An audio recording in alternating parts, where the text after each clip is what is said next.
¿Cómo les va? Bueno, vamos a empezar con la primera clase, que es referida al ayuno intermitente desde una vista histórica, cómo se fue empleando a lo largo del tiempo, y después vamos a enfocarnos en lo que es la salud, ¿sí? Y luego vamos a hacer foco en rendimiento deportivo, ¿sí? Y más que nada también ver cómo afecta en los atletas. ¿Sí? Muchas veces se utilizan estrategias de ayunos para un periodo de la preparación del atleta, y vamos a ver cómo afecta el rendimiento.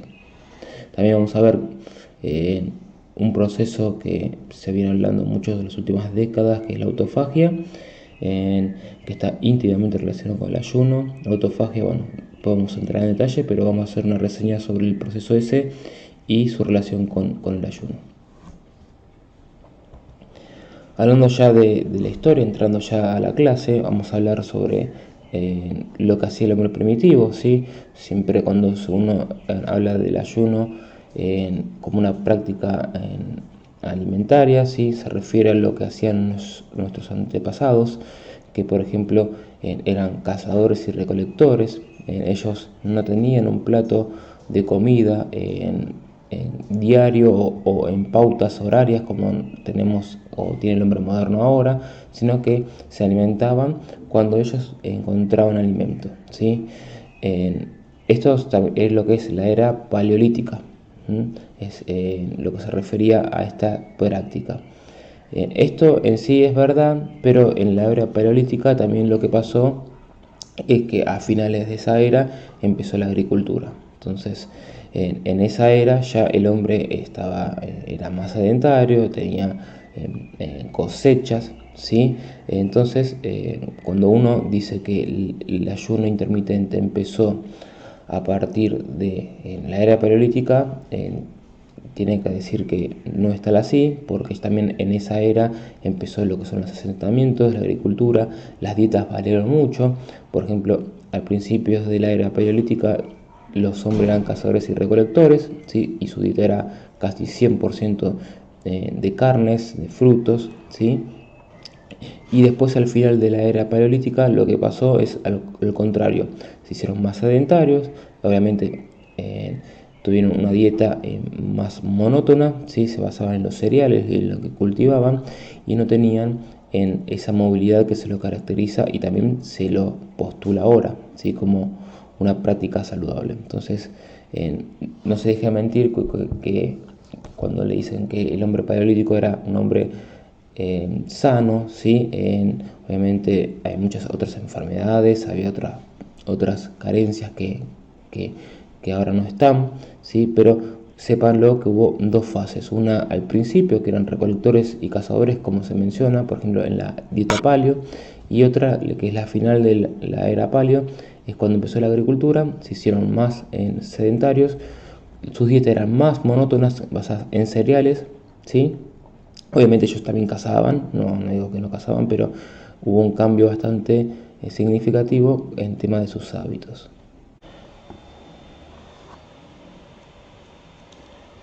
Ya yendo a la antigüedad, sí, a la antigua Grecia, el primer médico que implementó el ayuno es Hipócrates, es el primer médico que empezó a implementar el método de diagnóstico en los pacientes, como son los médicos ahora, ¿sí? Y lo que él recomendaba era, cuando uno estaba enfermo, ¿sí?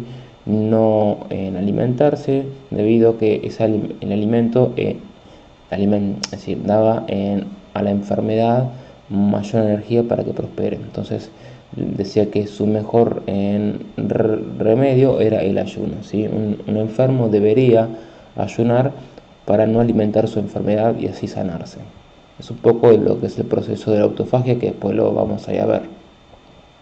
Después Pitágoras, que fue un matemático griego, él hacía ayunos prolongados, diciendo que ese ayuno le ayudaba a tener una mayor concentración y mayor creatividad en sus tareas, y recomendaba que a sus clases sus alumnos vayan en ayuno, ¿sí? También está documentado que Platón, Sócrates y Aristóteles practicaban el ayuno con frecuencia. Entonces acá ya se ven los primeros indicios de la antigua Grecia donde el ayuno podría ayudar no solamente a la pérdida de peso, sino a otras variables como por ejemplo la cognición. Después, el médico suizo Paracelso, el famoso médico que describió la dosis hacia el veneno, ¿sí? Ya diagnosticaba ayuno a todos sus pacientes y él decía que era el mejor médico interno, ¿sí? Después ya, yendo a los papeles o a citas bibliográficas, el primer libro que se encuentra que habla del ayuno es este libro de 1800, donde se destaca a no alimentarse o los ayunos como la principal vía para la recuperación de los pacientes. ¿Sí? Se decía que los jugos gástricos que se liberaban mediante las comidas afectaban todo el organismo, así evitando la recuperación del mismo, ¿sí? Y esto es un dato de color, es el ayuno más prolongado de la historia, lo hizo un escocés, Angus Barbieri, ¿sí? Que hizo un ayuno de 382 días, en más de un año, y donde perdió 125 kilos, ¿sí? Al principio, obviamente, es una persona obesa, al principio empezó a hacer ayunos por motu propio, pero se fue complicando su salud, entonces prefirió internarse y seguir en una clínica.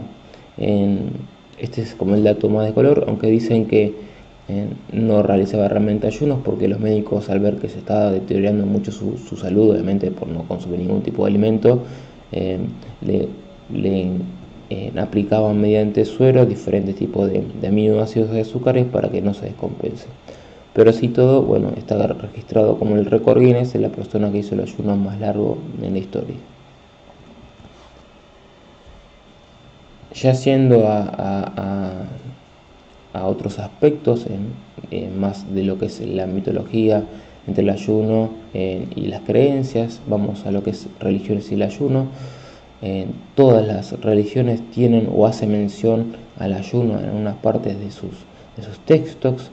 El ayuno ha sido creencia y generó muchas leyendas religiosas, ¿sí? Se decía que el alimento era el pan de Dios, ¿sí?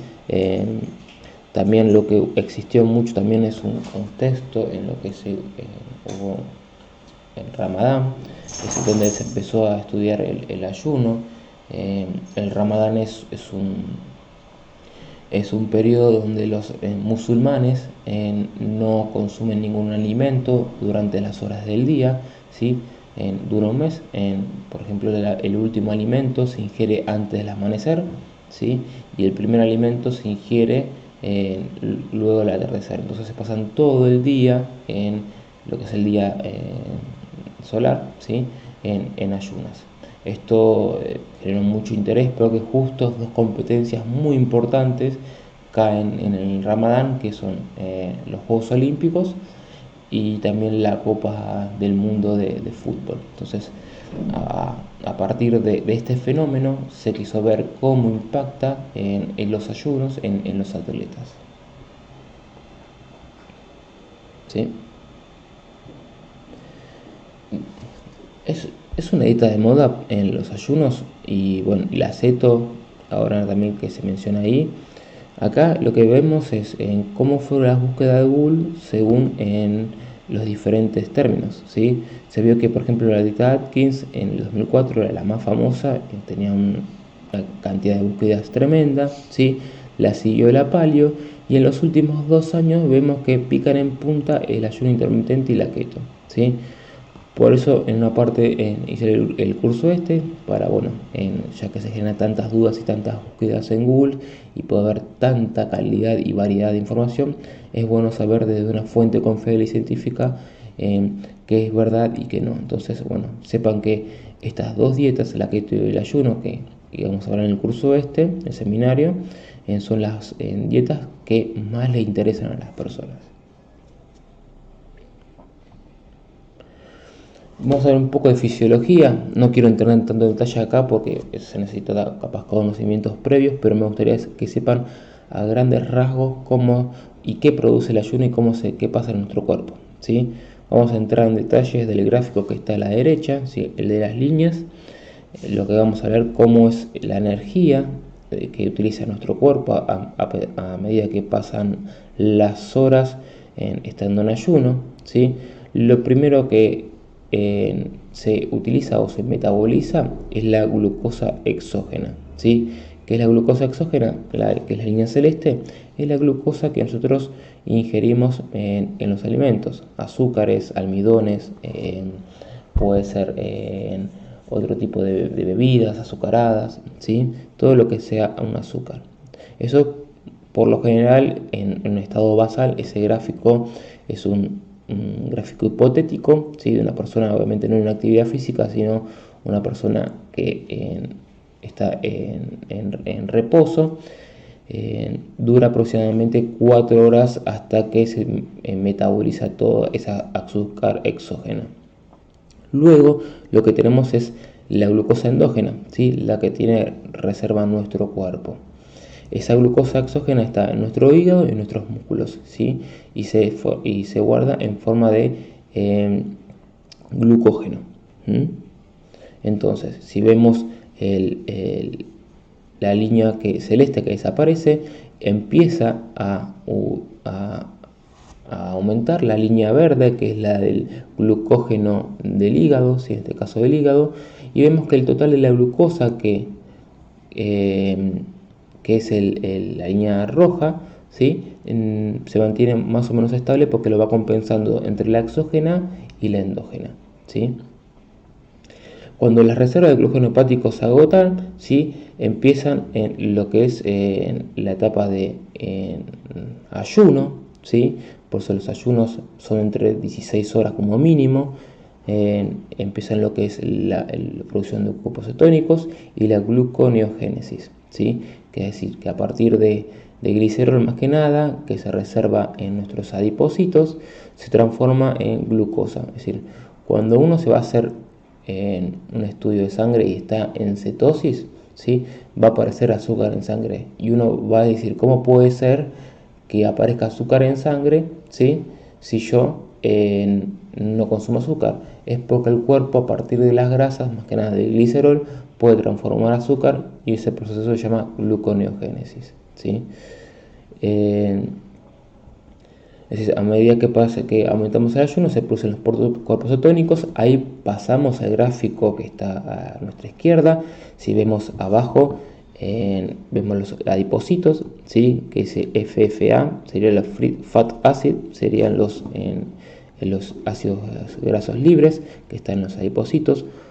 Esos pasan en el torrente sanguíneo, ¿sí? En el torrente sanguíneo es el globito azul.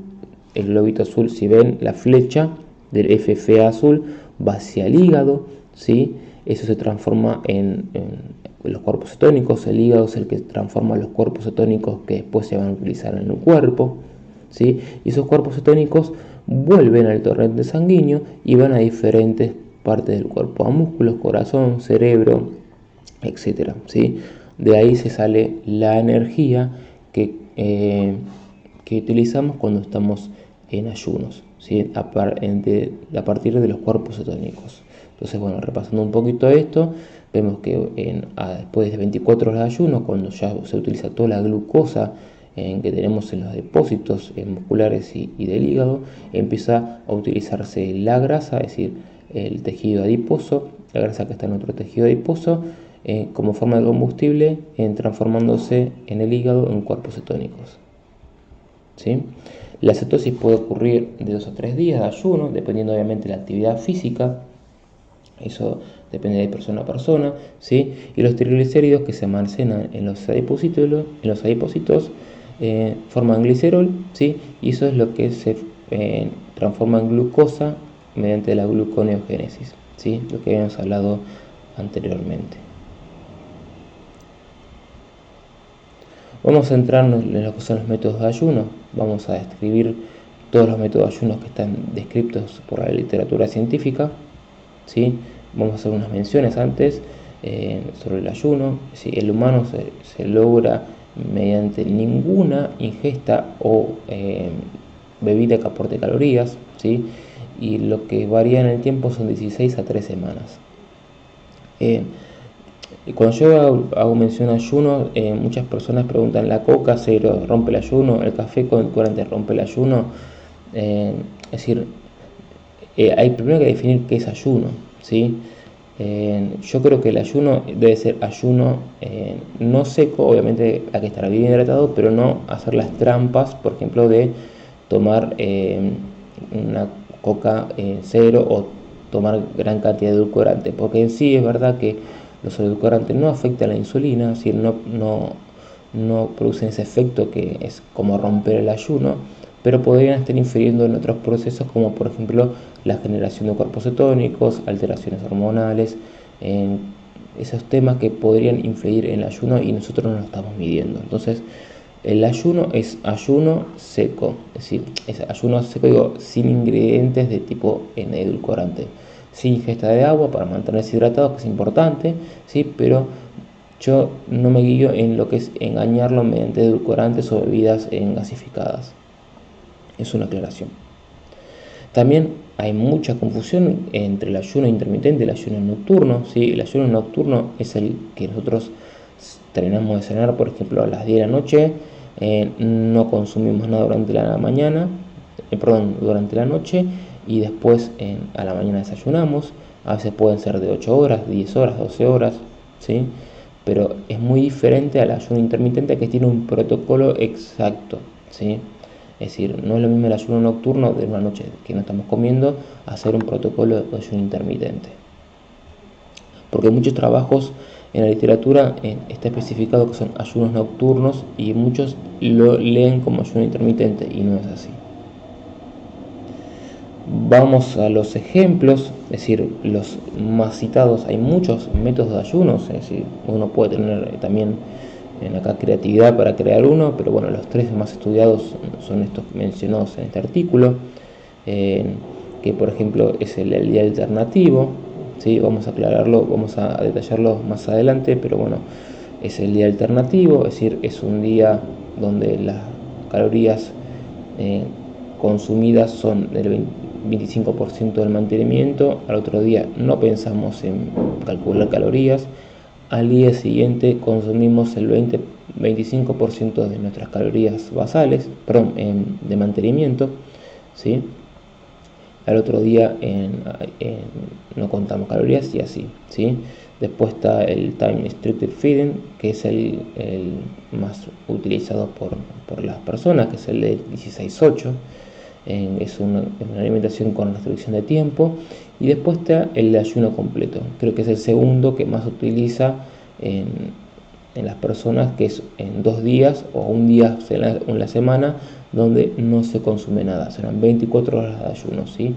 Y los otros días es ad libitum, sin contar calorías. Entramos primero en el desarrollo del día alternativo de ayuno, ¿sí? Vamos a empezar a hablar sobre los métodos. El primero que hacemos mención es este. Es decir, es un periodo de ayuno modificado que contiene una pequeña comida y le sigue un ayuno. Por ejemplo, el día 1 se consume, como habíamos dicho, se consume la cantidad de comida que uno quiere, ¿sí? Y al día siguiente se consume solamente el 25% de las calorías de mantenimiento. El día 3 lo mismo que el día 1 y así sucesivamente. Vamos a ver qué dicen sobre las diferentes variables corporales. Si vamos a analizar este review que figura abajo sobre cómo fueron en diferentes variables haciendo este ayuno.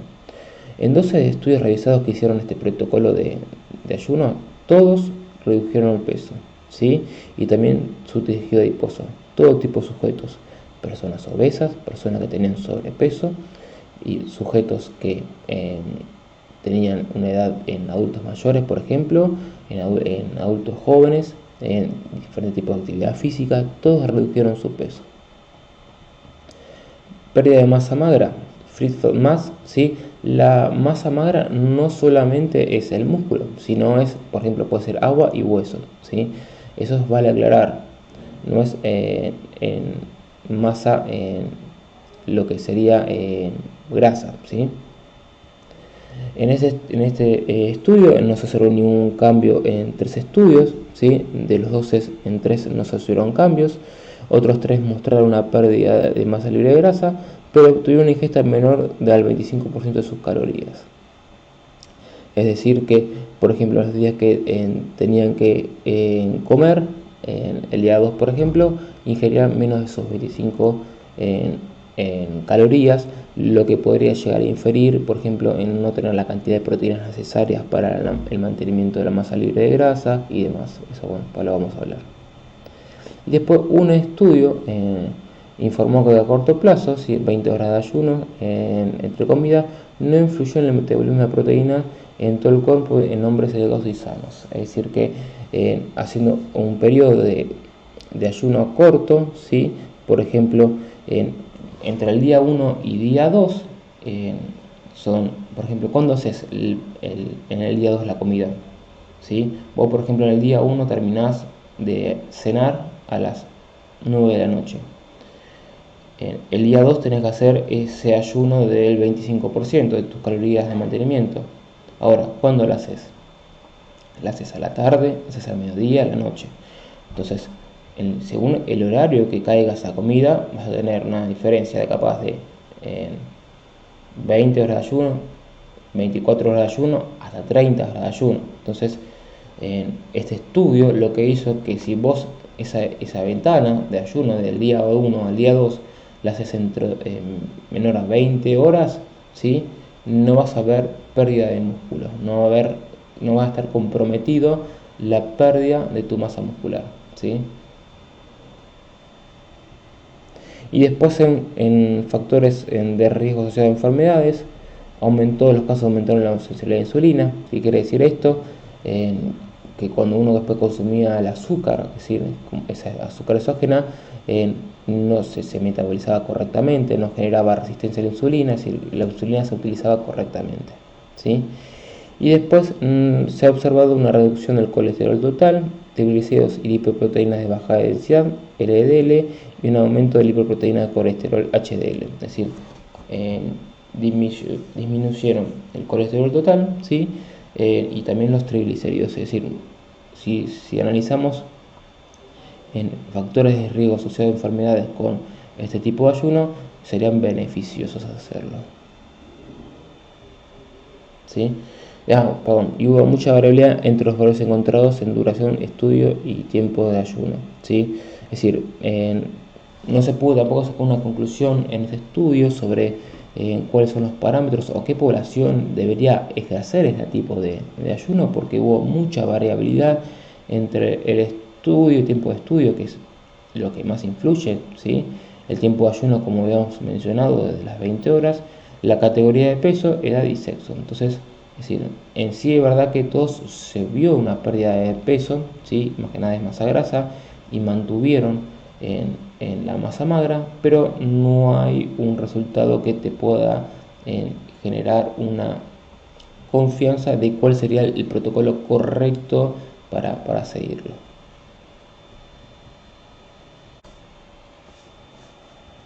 Ahora vamos a hablar sobre el segundo método de ayuno, que es del día completo, ¿sí? Este tipo de ayuno, como ven en el gráfico, en la tabla, ¿sí? Son, por ejemplo, 3 días de comer al daily bitum, ¿sí? 50 calorías. Puede ser el día 4 ayuno, ¿sí? Día 5 comer, día 6 comer lo que al daily bitum, ¿sí? Y el día 7 de ayuno. Este método lo que plantea es hacer 1 o 2 días de ayuno total, ¿sí? Por lo general se plantea que hacer solamente un día de ayuno total, 2 es una opción. Así que este sería el ayuno completo. Lo que vamos a hablar acá sobre un estudio que figura abajo también, donde se compararon 7 protocolos, ¿sí? Que seguían este tipo de ayuno, y los compararon con una restricción calórica semanal similar. Por ejemplo, total de la semana los sujetos, después de una semana, consumían 2000 calorías por día, el que no hacía restricción. Entonces al final de la semana consumían 14.000 calorías. El grupo que hizo ayuno de día completo también consumió al final de la semana 14.000 calorías, pero tuvo en esas ventanas de ayuno de un día, ¿sí? 1 o 2 días. Entonces lo que le daba era un periodo de ayuno y más libertad para comer los otros días, ¿sí? Pero al final, lo que quiero hacer foco es que al final de la semana, del día 7, las calorías semanales fueron igual en los dos grupos. Lo que mostró este estudio es que en el ayuno todo el día mostró reducciones significativas en el peso y grasa corporal comparado con el que no hacía ayuno, es decir, el ayuno ayudó a metabolizar las grasas de forma más óptima, ¿sí?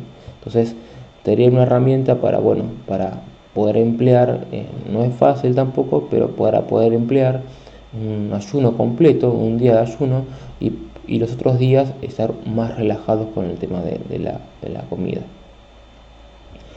Al igual que los otros estudios de ayuno de días alternos, los estudios de ayuno de día completo no han producido resultados variables, ¿sí?, que se puedan atribuir a diferentes factores. ¿Sí? Obviamente en esos 7 estudios fue difícil recopilarlos porque hay mucha información que es variable, ¿sí? Y acá vamos a destacar cuál es esa información.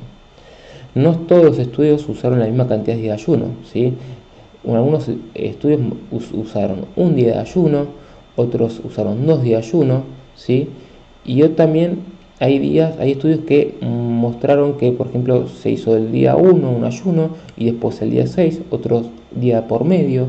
Es decir, también puedo llegar a inferir cuánta distancia hay entre los días de ayuno y la cantidad de calorías consumidas o cómo se metaboliza ese tipo de energía, ¿sí? Entonces, estas dos variables en la cantidad de ayunos y cuán cerca estaba un día de ayuno de otro tuvieron mucha influencia en los resultados, ¿sí? En la categoría de género y peso de los participantes variaba, ¿sí? También hubo un problema con eso, por lo que no se puede sacar una conclusión clara. Acá yo lo que recomendaría es hacer un día de ayuno completo, no 2 ya es mucho, también porque somos seres sociales y tenemos que alimentarnos y tenemos que adecuarnos ese día uno tiene que estar preparado también mentalmente, yo lo he hecho, tiene que estar relajado, no tiene que tener compromisos, actividad física no puede entrenar, no es lo aconsejable, porque uno cuando entra al gimnasio también lleva el ego, entonces o correr, siempre uno quiere dar más y no es el momento para dar más, no es para hacer un reset corporal. Pero bueno, yo creo que se pudo hacer con un día de la semana, ya 2 se complica mucho porque también hay que encontrar el espacio y no tienen que estar cerca, ¿sí? Porque si no puede haber también otros factores como por ejemplo la hidratación que entran en el juego y no están buenos. Vamos al último método, que es el más utilizado, ¿sí? El de alimentación con restricción de tiempo, el TRF, como encontrar en los estudios.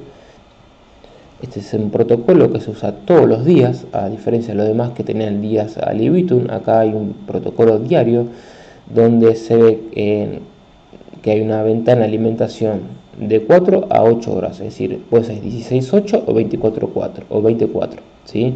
Eso lo elige cada persona, ¿sí? Todos los días hay un periodo de alimentación que varía de 8 a 4 horas, ¿sí? Este estudio, que está muy bueno, es decir, comparó qué pasa si, por ejemplo, en la ventana de alimentación, hacemos una comida versus 3. ¿Sí? Por ejemplo, si nosotros hacemos el 16-8, que son 16 horas de ayuno y 8 horas de alimentación, ¿qué pasa si hacemos 3 comidas ahí? ¿Sí? Lo comparó con el método, por ejemplo, de 24. Son 20 horas de ayuno y 4 de comida, entonces ahí entraría solamente una comida. Este estudio lo que hizo eso, comparó el 16-8 con el 24, ¿sí? Lo que hicieron es la misma cantidad de comida, ¿sí? de calorías, la misma cantidad de proteínas, de carbohidratos y de grasas. Lo que se trató es que la dieta sea en composición idéntica, pero obviamente una va a ser 3 dividida en 3 y otra va a ser una entera. Los resultados fueron estos, ¿sí? Es decir, hubo una menor pérdida de la masa libre de grasa en los que realizaron una comida. Hubo una mayor pérdida de grasa en el grupo que hizo una comida. y en el grupo que realizó una comida bajó más su peso corporal, ¿sí? Es decir, si ustedes me dicen, ahora es mejor hacer durante el ayuno una comida al día en vez de tres. Y eso depende también, depende de las características del sujeto y objetivos. Porque después, ¿sí? Vamos a pasar con los marcadores fisiológicos, ¿sí? Los resultados fueron mixtos y también, además de ver en variables corporales de consumir una, dos o tres comidas, se analizaron las variables fisiológicas referidas a enfermedades y los resultados fueron mixtos. Con una comida se vio que las concentraciones de colesterol total eran más altas y el LDL, la concentración también más alta de HDL y había una concentración más baja de triglicéridos, ¿sí? Y con tres comidas se vio que había niveles más altos de urea. Esto a fines prácticos no hay mucha diferencia, si ven son significativas las diferencias, pero no son estadísticamente muy fuertes a ese análisis. Ahora, si vamos a una conclusión, ¿sí? Sacamos una conclusión de qué es mejor en el método de restricción de alimentación, es decir, hacer el 16-8 o el 24. Hay que tener un par de consideraciones en el estudio que vale la pena aclarar, que por ejemplo que los sujetos que comieron, hicieron una sola comida, ¿sí? Consumieron 160 calorías menos, ¿sí? Porque obviamente que tienen que meter todo ese volumen de comida en una sola vez y era mucho, entonces se sentían muy saciados, entonces dejaban parte del plato sin comer, ¿sí? Y se midió que esa cantidad que no podían comer porque estaban saciados mal, ¿sí? Eran 160 calorías. Entonces ya el estudio tiene un sesgo que no consumían las calorías que decían, ¿sí? También hubo una tasa de retiro del estudio en la fase que tenía solamente una comida del 28%, ¿sí? Es decir, en 100 personas hicieron el estudio, por un ejemplo, 28 la dejaron, ¿sí? Porque no podían seguir ese ritmo de ingesta de alimentos. Es una tasa de retiro muy alta porque en los estudios estos en promedio son entre el 4 y el 7%, entonces hay que tener muy claro que la tasa de retiro es muy alta y la adherencia en una dieta es clave, ¿sí? Vos no podés hacer un protocolo de dieta si no tenés adherencia, ¿sí? Nada, no sirve estar una semana haciendo este tipo de alimentación si lo vas a dejar, ¿sí? La idea es que vos lo sostengas en el tiempo, entonces esto es una consideración bastante importante. Y después, bueno, que los participantes que hacían una comida diaria, ¿sí? Representaban problemas gastrointestinales, obviamente por el volumen de comida que ingerían de una sola vez. Entonces esto también es para recalcar. Entonces, ahora si ustedes me dicen a fines prácticos y valores y resultados corporales, conviene hacer una ingesta sola por día, ¿sí? Obviamente calculando las calorías y demás. Pero si vemos el tras de escena, que hubo una alta tasa de deserción, que presentaban malestares gastrointestinales y hubo muy poca adherencia, yo no aconsejaría hacer solamente una comida diaria, sino hacer el protocolo de las 3 comidas, 16-8. Los procesos capaz son más lentos, pero también son más duraderos, si vas a poder hacerlo más tiempo, y a fin de cuentas eso es lo que importa, que sean sostenibles, ¿sí? Entonces, un breve resumen sobre los efectos del ayuno en el organismo, ¿sí? Todos estos papers que yo les menciono abajo se los voy a dar para que los puedan revisar y leer, ¿sí? Los efectos son en diferentes tipos de tejidos, ¿sí? En la sangre, aumenta los cuerpos cetónicos, el cortisol, aumenta el cortisol, el nivel de grelina, ¿sí? Aumenta la sensibilidad de la insulina, factores de crecimiento, bajan, los triglicéridos, marcadores inflamación a nivel de hígado, aumenta la producción de cuerpos cetónicos, aumenta la sensibilidad a la insulina, la producción de glucógeno, el tamaño del hígado, ¿sí? Que eso es para enfermedades, es muy importante. El intestino también tiene una tarea de producción de cuerpos cetónicos, que no es tanto como el hígado, pero los produce. A nivel de músculo, aumenta la sensibilidad de la insulina y también su estructura y función es más eficiente, ¿sí? El músculo esquelético y también el cerebro. Creo que el mayor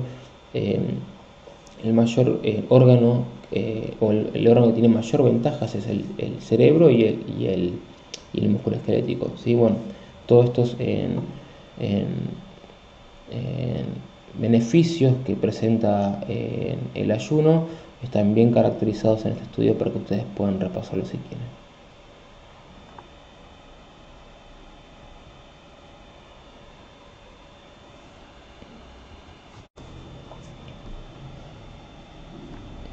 Ya habiendo repasado los métodos de ayunos relacionados con variables corporales y enfermedades, vamos a adentrarnos en el entrenamiento físico del ayuno, ¿sí? Y lo que dicen los estudios en la actualidad, ¿sí? Vamos a referirnos al ayuno como una estrategia para mejorar el rendimiento y ver también si se puede adaptar o no, ¿sí? Vamos a ver qué dicen.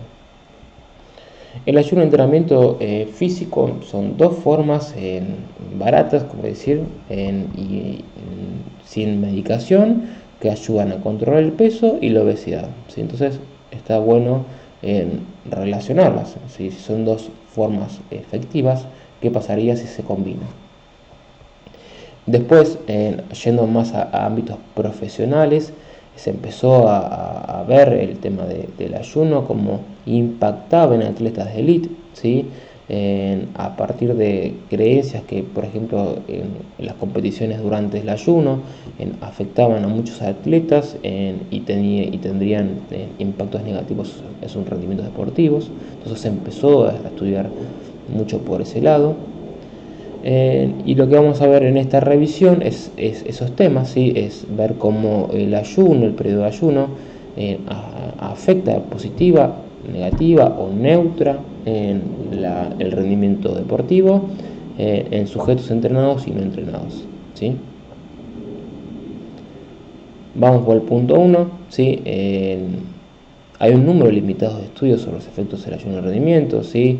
En atletas, más que nada es muy difícil meter todo en una bolsa, hay mucha variabilidad, sexo, nivel de entrenamiento, edad, hasta la etnia, ¿sí? Hay muchas variables, entonces es difícil hacer este tipo de estudios y sacar una conclusión general, entonces eso hay que marcarlo siempre, ¿sí?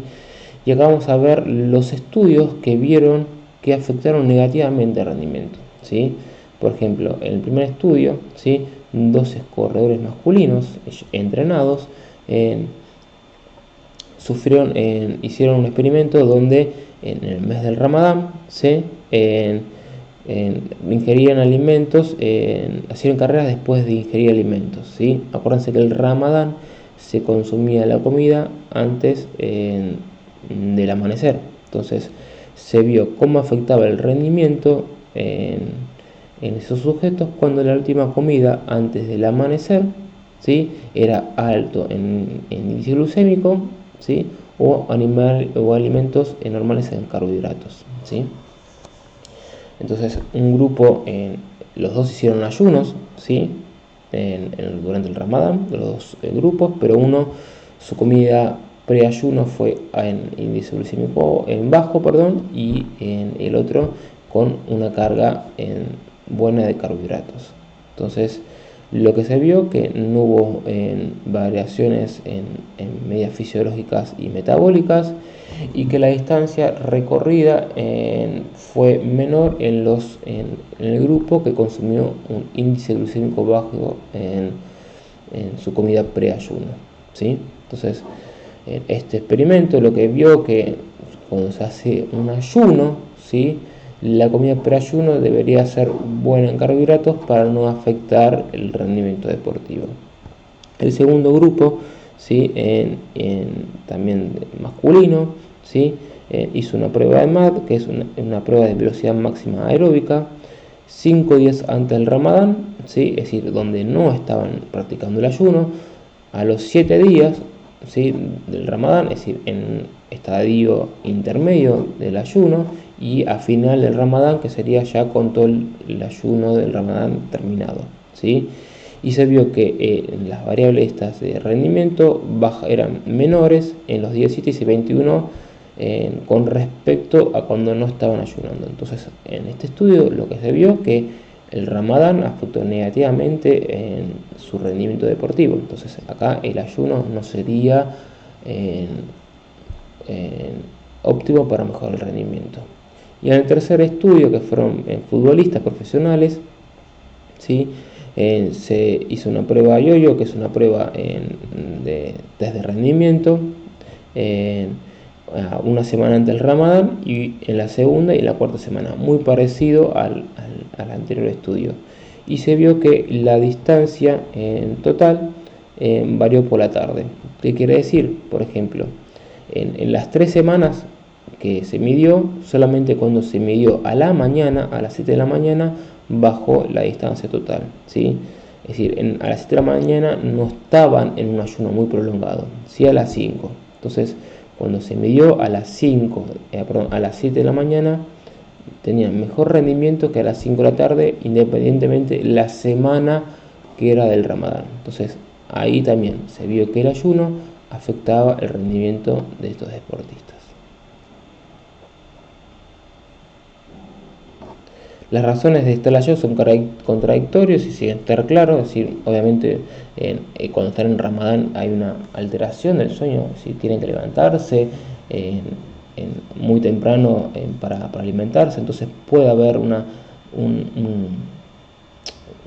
efecto de la falta de sueño en el rendimiento de estos deportistas, pero bueno, acá no se tienen en cuenta, ¿sí? Por eso hay muchas, como decía, hay muchas variables que no se tienen en cuenta, que se escapan a los estudios, pero cuando uno mide, por ejemplo, un rendimiento, tienen que estar. Ahora vamos a los estudios que no mostraron cambios, ¿sí? En el primero, 30 sujetos masculinos no entrenados. Lo que se hizo es medir el rendimiento aeróbico, una prueba también en Leger, que es una prueba también de aptitud física, ¿sí?, al principio y al final del Ramadán. Y en esta, por ejemplo, no hubo resultados, no hubo diferencias entre la semana del Ramadán. Es decir, acá el ayuno no tuvo una injerencia en el rendimiento.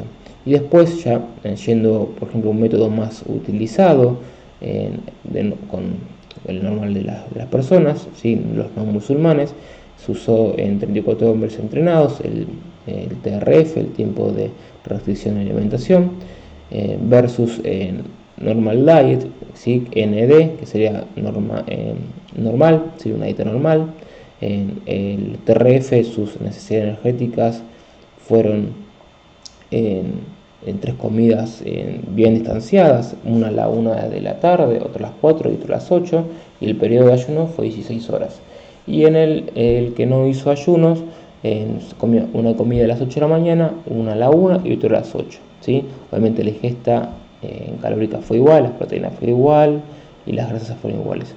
Cuando se midieron el rendimiento de estos dos grupos, ¿sí?, el ayuno y no ayuno, se vio que no hubo diferencias significativas en, por ejemplo, test de fuerza, en sus RM de press bank y sentadilla. Entonces acá se ve que el ayuno no estaría modificando el rendimiento, más que nada en fuerza en sus sujetos.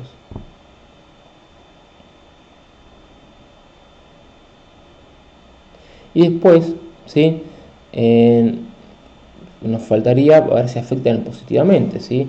Los ejercicios con protocolo de ayuno podrían aumentar el rendimiento, pero yo creo que se podría aumentar de una manera indirecta, ¿sí?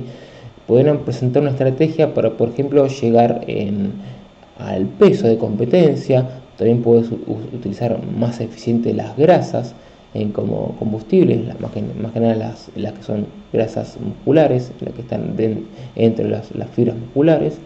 Y eso a largo plazo podría mejorar el rendimiento físico. Acuérdense que Cuando nosotros, por ejemplo, entrenamos, hacemos un cardio, hacemos un entrenamiento, utilizamos tanto los carbohidratos como las grasas. Entonces, hacer un protocolo de ayunos y entrenamientos en un periodo de tiempo nos ayudaría a poder utilizar las grasas más eficientemente a futuro. Entonces, aumentaría el rendimiento. Eso es una hipótesis, ¿sí?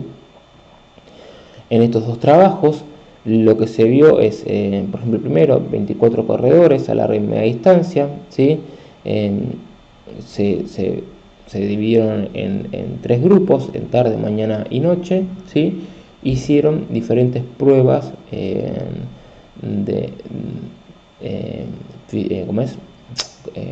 ejercicios, ¿sí? Vieron velocidad máxima, tiempo de agotamiento y rendimientos, ¿sí? Durante antes del Ramadán, el periodo medio y finalizando. Y se vio que hubo mayor consumo de oxígeno, ¿sí? En las horas tardías del Ramadán. Por ejemplo, utilizaba más eficientemente lo que son las grasas en comparación con las mañanas, ¿sí? Disminuyó, por ejemplo, el tiempo de carrera después del Ramadán, es decir, como que después hizo una prueba luego de esas adaptaciones del mes del Ramadán y se vio que habían mejorado su rendimiento, ¿sí? Entonces podría ser una estrategia óptima para a futuro poder utilizar bien los sustratos energéticos. Y en el segundo estudio, mujeres y hombres sin entrenamientos, es decir, amateurs, se lo dividió en grupo de entrenamiento en ayunas durante la noche y un grupo que estaba bien alimentado, ¿sí? Se entrenó por 4 días, 5 días a la semana y se vio que en ayunas hubo mayor consumo de oxígeno también, ¿sí? Y después se midió la concentración de glucógeno muscular en reposo, ¿sí? Y se vio que era mejor en sujetos ayunados, con la importancia que tiene el glucógeno en los deportistas, ¿sí? Es decir, que puedan mantener el glucógeno o aumentarlo es un muy buen indicador que puede aumentar su rendimiento futuro.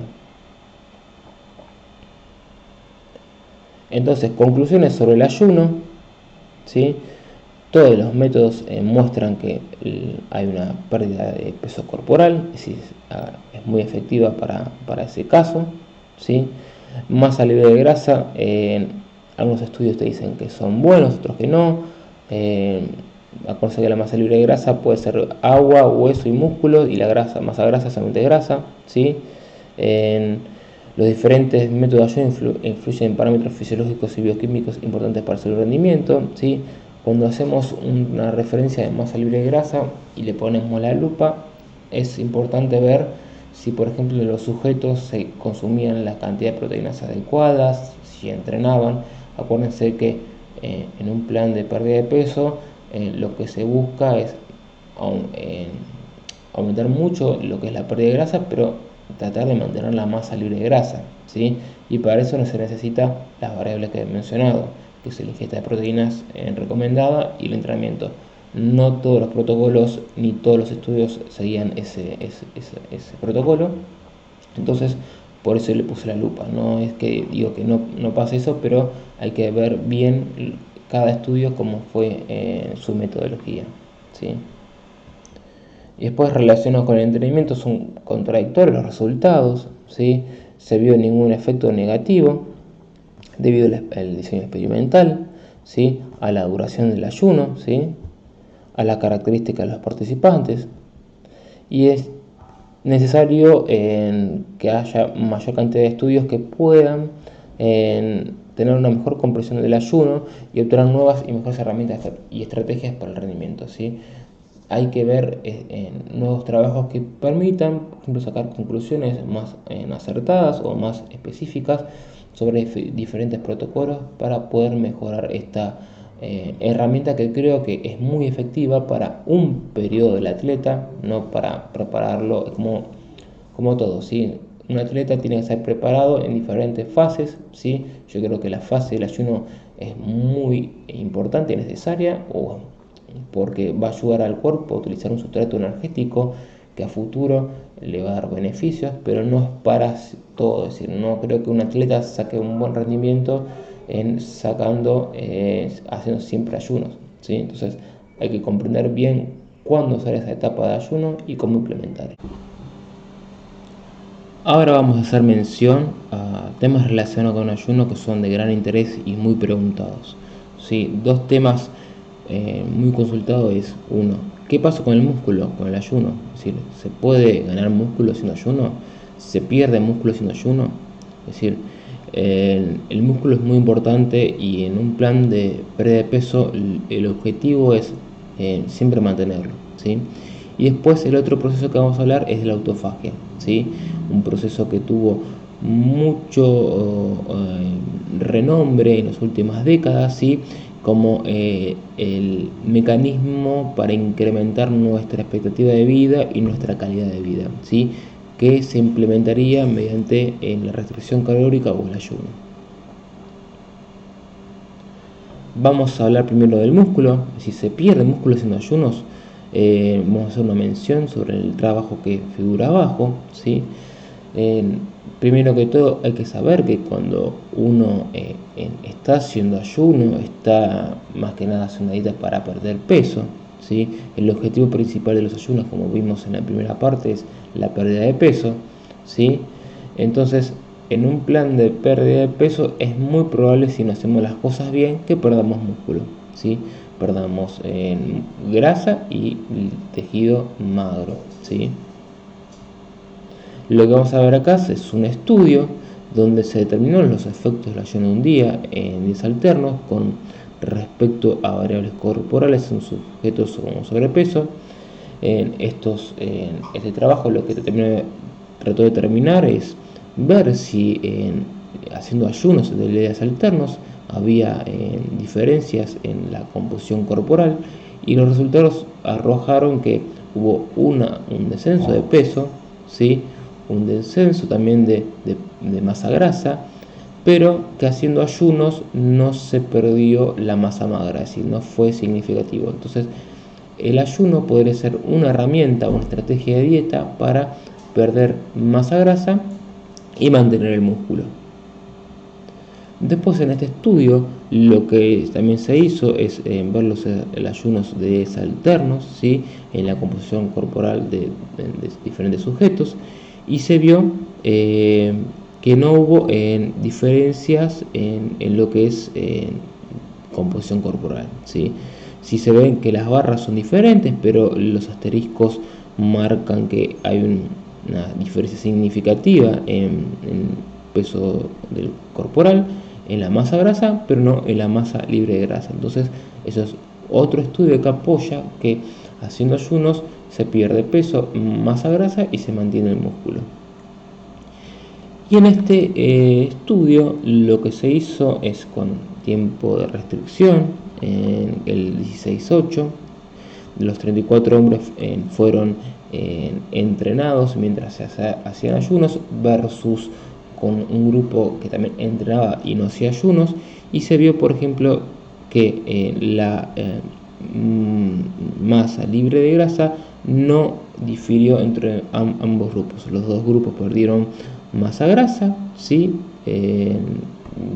perdieron peso corporal, pero no hubo diferencia entre ambos grupos entre pérdida de músculo.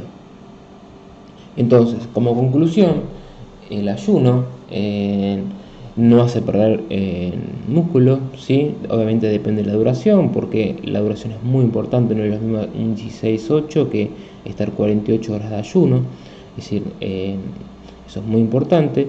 Y también el ayuno se está postulando como una estrategia de dieta para optimizar la pérdida de grasa y mantener el músculo, ¿sí? Porque de esta forma se puede mantener la ingesta de proteínas adecuada, ¿sí? Y obviamente cuando uno trata de mantener el músculo, lo que tiene que hacer es entrenar y consumir la cantidad de proteínas necesarias para preservarlo, ¿sí? Esos son dos ítems que tienen que estar en toda dieta, independientemente de si sea ayuno o no. Cuando uno está en déficit calórico, tiene que entrenar, ¿sí? En fuerza, y consumir la cantidad de proteínas para mantener la masa magra. Ahora, ¿se puede ganar músculo haciendo ayunos? Este estudio lo que analizó sobre los cambios corporales de sus sujetos que hacían ayuno versus dieta normal, ¿sí? Los participantes que hacían ayunos tenían permitido consumir sus comidas en una ventana de tiempo de 4 horas, 4 días por semana, ¿sí? Y los mismos realizaron el mismo entrenamiento, ¿sí? Obviamente tenían la misma ingesta calórica, ¿sí? Con la diferencia de ventana de tiempo en la que se alimentaban, ¿sí? Los que no hacían ayunos tenían mayor frecuencia, podían manejar la frecuencia de alimentación, y los que hacían ayuno no, ¿sí? Y lo que se vio es que al final del estudio el grupo que hacía ayuno había mantenido su masa corporal magra, que está muy bien, pero el grupo que no hizo ayuno y pudo manejar su frecuencia de alimentación aumentó en 2,3 kilogramos su masa magra. Entonces, si uno planea hacer un ayuno, ¿sí? Y ganar músculo, no creo que sea la estrategia óptima, ¿sí? Porque como mencionamos anteriormente, para ganar masa muscular se necesita una adecuada ingesta de proteínas con una frecuencia, para que, por ejemplo, si nosotros consumimos una cantidad de proteínas y no la dividimos, puede ser que toda esa proteína no la utilicemos para el músculo, sino que la utilicen otros tejidos para, por ejemplo, combustible, ¿sí? O no se absorba, puede pasar muchas cosas. Entonces, diferenciando, haciendo pequeñas porciones o dividiendo de las porciones, podemos asegurar que la cantidad de proteína que vamos consumiendo la puede utilizar el músculo para sintetizar más. Ya habiendo terminado en hablar sobre lo que pasaba con el músculo haciendo ayunos, vamos a hablar sobre otro proceso muy interesante, que es la autofagia, y vamos a hacer primero un breve resumen sobre lo que es la autofagia, ¿sí? Christian de Duve en 1963 fue el primero que acuñó la palabra autofagia.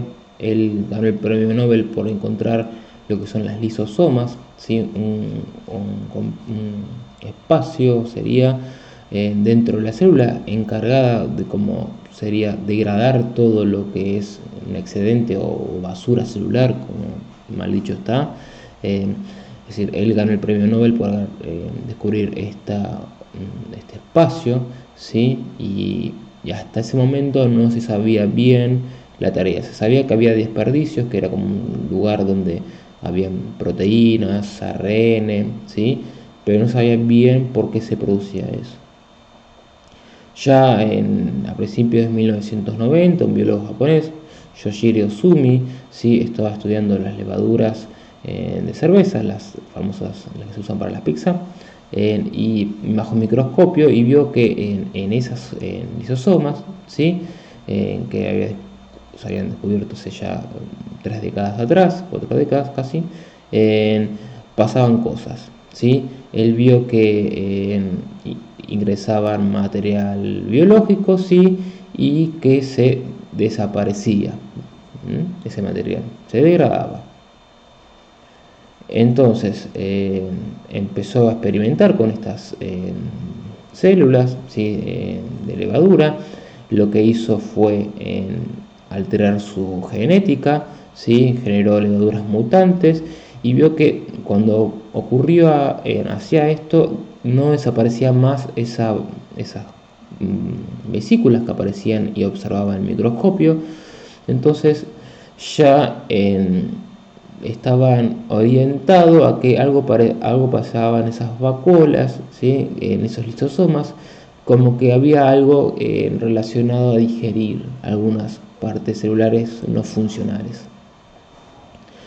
Ese trabajo le mereció el premio Nobel de Fisiología, ¿sí? Por descubrir que en los lisosomas ocurría un proceso llamado autofagia, ¿sí? Donde los descartes celulares, o por ejemplo mitocondrias disfuncionales o proteínas además que no tenían función ya, eran como reciclados dentro del lisosoma. Eso le mereció el premio Nobel, y a partir de ahí se armó muchas líneas de investigaciones sobre este tema. Pero ¿qué es la autofagia? ¿Sí? Es sinónimo de comerse uno mismo, ¿sí? Es decir, autofagia significa comerse uno mismo. Es el proceso en el cual el organismo elimina componentes defectuosos. La autofagia es un proceso metabólico durante el cual las células desmontan y eliminan componentes disfuncionales, por ejemplo mitocondrias, proteínas que no se utilizan, ¿sí? Por ejemplo mitocondrias en desusos o dañadas o muy peligrosas, ¿sí? Por ejemplo una mitocondria disfuncional podría generar un tumor. La autofagia lo que hace es disociar y eliminar esas mitocondrias, pues eso es la importancia que tiene este proceso en la vida, ¿sí? Y los beneficios de la autofagia son: inflamación, beneficioso en el contexto de control de una infección y la protección frente a una inflamación excesiva, ¿sí? Por ejemplo, en una enfermedad, un virus, mediante la autofagia puede eliminarse diferentes patógenos, ¿sí? Reduciendo la inflamación. Aumenta el sistema inmune, ¿sí? Lo mejora. ¿Por qué? Porque, por ejemplo, los linfocitos o los glóbulos blancos, que son nuestros soldados, ¿sí? Se necesitan regenerarse para que tengan una función óptima, ¿sí? Las células viejas, como quien diría, ¿sí?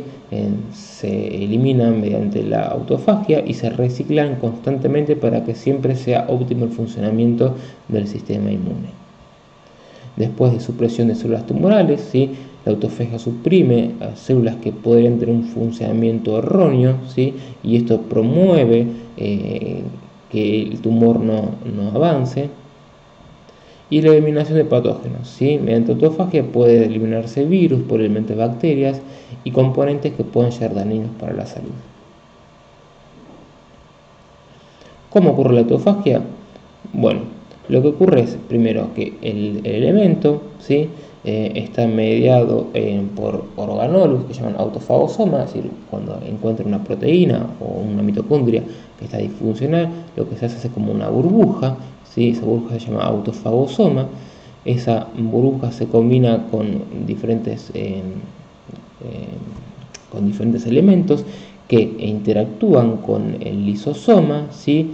Se fusionan, ¿sí? Es decir, toda esa burbuja llevando todo ese componente que tiene que ser reciclado o degradado, lo lleva al lisosoma. El lisosoma se fusiona con esa burbuja que es el autofagosoma, ¿sí? Y se digiere, ¿sí? Esa digestión puede reutilizarse como para producir proteínas o ATP, ¿sí? El autofagosoma se disuelve en la célula y se recicla. ¿Cómo ocurre la autofagia? Se activa en condiciones, ¿sí? De estrés oxidativo o hipoxia, ¿sí? Estrés oxidativo sería, por ejemplo, de un entrenamiento. Hipoxia también se puede generar ese entrenamiento. Una restricción calórica, consumir menos alimentos, calorías de las que nosotros gastamos, ¿sí? Infecciones. Una infección puede generar la autofagia para eliminar ese antígeno, ese patógeno.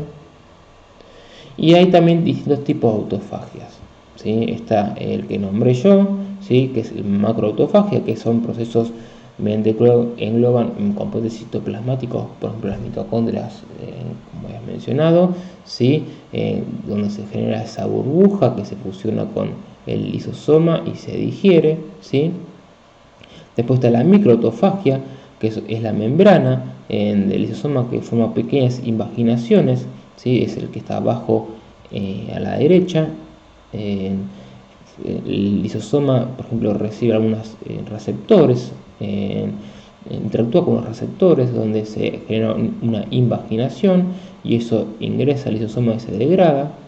Y después está mediado por chaperonas, que son proteínas que andan por la célula, interactúan con diferentes componentes, detectan que tienen que ser degradados y los llevan al lisosoma, ¿sí?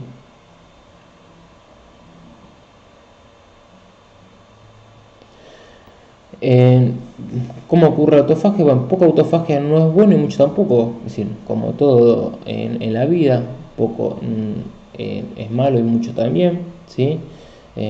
La autofagia sigue el sistema de homeostasis, donde dice que poco es suficiente y mucho es excesivo, donde nos manejamos siempre en una campana, donde lo óptimo es en la parte del medio, en el pico de la campana, ¿sí? Por ejemplo, si nosotros tenemos autofagia baja no favorece al mantenimiento celular, podría ingerir que organelas se mantengan en la célula, que generen un mal funcionamiento celular y eso sea peligroso a largo plazo, ¿sí? Por eso también hay que tener en cuenta que cuando uno quiere autofagia o uno busca autofagia, tampoco que busca el exceso de autofagia, ¿sí? El exceso puede provocar en respuestas autoinmunes, ¿sí?